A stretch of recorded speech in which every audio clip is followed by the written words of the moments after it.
नमस्कार दोस्तों, मैं हूं जितेंद्र कुमार और आप देख रहे हैं द यूनिक क्लासेस।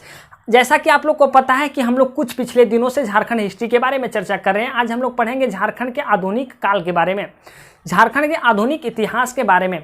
यह जो है वह इलाहाबाद संधि की बाद की बात आती है। अगर हम लोग झारखंड हिस्ट्री की आधुनिक काल को पढ़ते हैं, आधुनिक इतिहास को पढ़ते हैं, तो यह इलाहाबाद संधि की बात आती है। इलाहाबाद संधि के बाद पहले बक्सर का युद्ध होता है, बक्सर के युद्ध का पहले प्लासी का युद्ध होता है। तो सारी की सारी जानकारी हम आपको यहाँ नहीं दे सकते हैं। जिससे में आपको हम भारत का हिस्ट्री पढ़ाएंगे, उस समय आपको हम सारी की सारी जानकारी देंगे।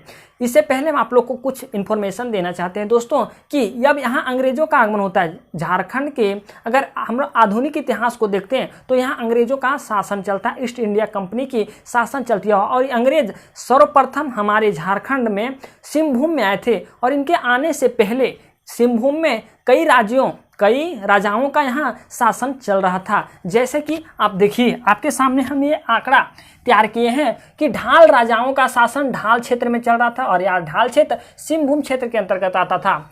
सिंह शासकों का पुरहाट में चल रहा था और कोल लकाड़ों का कोल्हान में चल रहा था। तो ये अंग्रेज आने से पहले इन लोग का शासन चल रहा था। लेकिन जब तक कि इन लोग का शासन चल रहा था, इसी के बीच में अंग्रेज सिंहभूम में प्रवेश कर जाते हैं,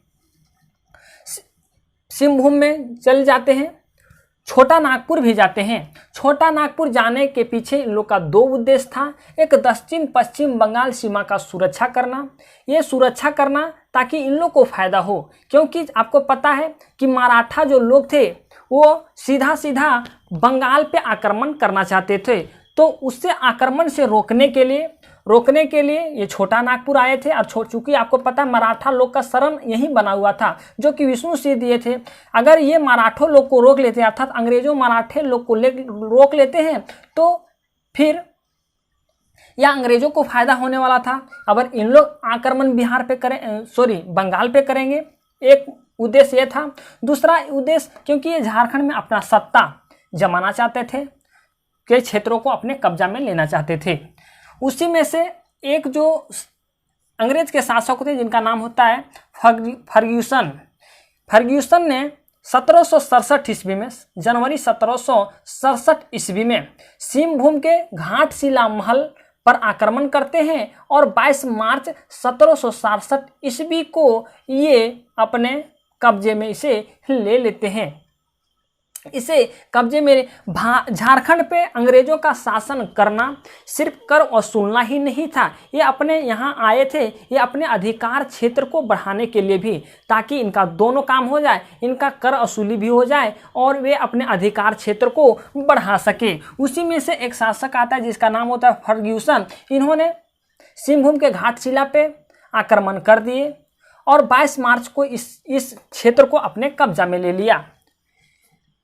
अब जगन्नाथ जो ढाल होते हैं, ये जगन्नाथ ढाल इस चीज़ों को देखते हुए वे अंग्रेजों पे विरोध कर देते हैं, अंग्रेजों के पे विरोध करते हैं। और ये जगन्नाथ ढाल कौन है पता है? ढाल राजाओं के एक शासक थे। ढाल राजा थे अर्थात ढाल भूम क्षेत्र के राजा, जिनका नाम था जगन्नाथ ढाल। जगन्नाथ ढाल ने अंग्रेजों के खिलाफ एक युद्ध करता है, एक विद्रोह करता है 1768 ईस्वी में, जिससे हम लोग ढाल विद्रोह कहते हैं। आप इसे शॉर्ट में ये समझिए कि जगन्नाथ ढाल द्वारा अंग्रेजों के विरुद्ध किया गया विद्रोह को ढाल विद्रोह कहते हैं।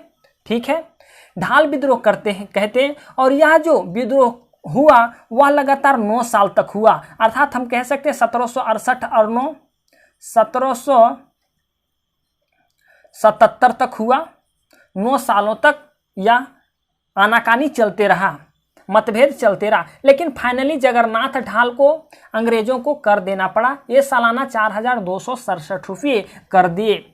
अब ये चीज़ें आपको सिंहभूम के बारे में और आपको पता चल गया। अब देखते हैं कि अंग्रेजों और हो एक जनजाति है, हो जनजाति के बीच भी बहुत ऐसे मतभेद होते हैं।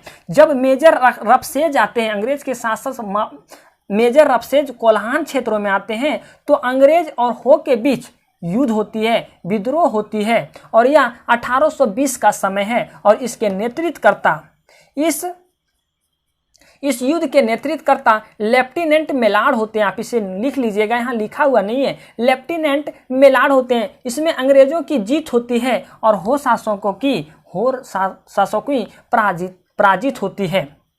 तो कोल्हान क्षेत्रों में मेजर जब रफसेल आए 1820 ईस्वी में, तो लेफ्टिनेंट मेलार्ड के नेतृत्व में अंग्रेजों और हो के खिलाफ एक युद्ध होता है, जिसमें हो शासकों ने इस युद्ध को हार जाते हैं और अंग्रेज इस युद्ध को जीत जाते हैं। अब इस युद्ध को अगर जीत जाते हैं तो लेकिन यहाँ हो लोगों ने अपनी अधीनता को स्वीकार नहीं करते। इसके बाद फिर दूसरा हो के खिलाफ और अंग्रेजों के खिलाफ एक युद्ध, एक फिर से विद्रोह होता है, जिनके नेतृत्वकर्ता होते हैं कर्नल रिचर्ड। वो हो क्षेत्रों में ही होता है। इन्होंने हो जनजाति ने अधीनता स्वीकार अंग्रेजों की कर ली और एक जमींदार ने एक हल के प्रति 0.5 पैसा कर देने का बात कहा।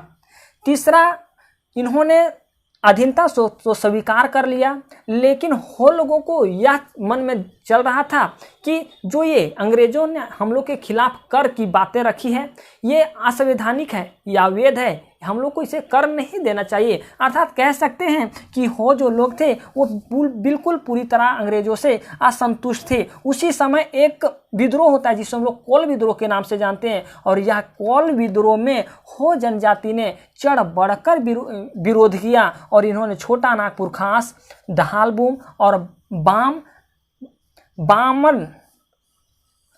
बामन घाटी पे आक्रमण किया। इस चीज़ को अंग्रेजों ने देख लिया तो अंग्रेज के एक शासक होते हैं जिनका नाम होता है विल्किंसन। उन्होंने 1837 ईस्वी में हो जनजाति पे फिर से आक्रमण करते हैं और यह विद्रोह 4 महीने तक चलता है और 4 महीने के बाद हो जनजाति ने अंग्रेजों के प्रति आत्मसमर्पण कर देते हैं। तो इनके बारे में, हो जनजाति के बारे में आपको इतने चीज़ें याद रखनी पड़ेगी।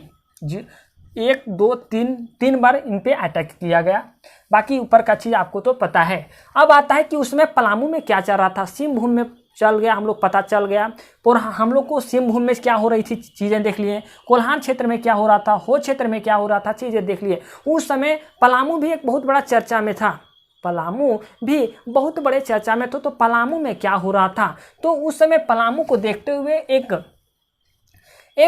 अंग्रेज शासक केमक ने पलामू पे आक्रमण किया। और पलामू पे आक्रमण ना करने से पहले पलामू के जो शासक थे उनका नाम था चित्रजीत राय। चित्रजीत राय एक चेरो शासक थे, ये पलामू के शासक थे। और जब केमक ने 20 फरवरी 1771 ईस्वी को पलामू पे अटैक किए तो चित्रजीत ने इस युद्ध में हार जाते हैं और ये अधीनता स्वीकार कर लेते हैं और चित्रजीत के जितने भी शासक थे वो औरंगा नदी की तरफ से सभी चले जाते हैं और चित्रजीत राय और जयनाथ सिंह, चित्रजीत राय जो यहाँ के पलामू के शासक हुआ करते थे, ये और एक जयनाथ सिंह, वो रामगढ़ पलायन हो चुके, रामगढ़ आ चुके। अब आता है जगन्नाथ सिंह अप्रैल 1772 ईस्वी में एक अंग्रेज के शासक के खिलाफ, टॉमस अस्कॉट के खिलाफ ये विद्रोह करते हैं, जिसमें से जयनाथ सिंह जीत जाते हैं और टॉमस अस्कॉट इस युद्ध में हार जाते हैं। और टॉमस अस्कॉट के एक सेना होती है जिनका नाम होता है सर्जेंट पेल्विन, इनकी मृत्यु हो जाती इस युद्ध के दौरान और टॉमस अस्कॉट इसमें घायल हो जाते हैं। तो आपको ज़्यादा की ज़्यादा चीज़ें इसमें पढ़नी नहीं है। उम्मीद है दोस्तों आपको यह वीडियो समझ आया होगा। आप इस वीडियो को 1 बार नहीं 2 बार देख लें, चीज़ें आपको पूरी तरह से समझ आ जाएगी। इसमें हम आपको पूरी तरह से समझा चुके हैं। कहीं किसी तरह से अगर आप पहले पीछे वाली वीडियो को देखे होंगे तो कहीं से किसी प्रकार की प्रॉब्लम नहीं होगी। अगर फिर भी किसी तरह की प्रॉब्लम आ जाती है या किसी तरह की परेशानी आ जाती है तो आप ज़रूर बताएं, ताकि हम आपकी परेशानी को समझ सकें और हम आपको हो सके तो अलग वे में दूसरे तरीके से समझाने की कोशिश करें। चलिए दोस्तों, मिलते हैं एक नए वीडियो में एक नए टॉपिक के साथ। क्या इसी का भाग 2 ही चलेगा, आधुनिक इतिहास का भाग 2 ही चलेगा।